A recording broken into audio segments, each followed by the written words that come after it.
20 to 22 pesos ang inaasahang 20 daw to 22.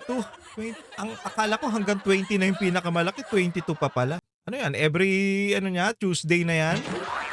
Ang mahal ngayon mga pare, diesel mas mahal ang diesel ngayon kaysa sa unleaded tsaka sa premium. Kawawa naman yung mga nakaano ngayon. Kaya nga sila nag-diesel para makatipid. Pucha, bigla naman tumaas. sa kada litro ng diesel sa Martes ayon sa industry sources. 14 Ayan to oh. 16 Ayan oh, ayan pala mga pare 20 to 22. Ang taas sa diesel. Laki, grabe no, kawawa. Tapos sa gasolina, 14 to 16 per liter. Ang laki, grabe, kawawa. Ano na tayo kikita niyan? Mga tsuper ng jeep, kawawa naman. Alam nyo, nararamdaman ko kasi ang mga pare, nararanasan ko yan. Naiintindihan ko yung mga driver natin, yung mga pampasahero. Naiintindihan ko kasi tatay ko driver. Pag tumataas talaga yan, nagagalit yung tatay ko, nababad trip. Ano ba yan? Taas ng taas. Tapos yung pamasahe, ganun pa rin.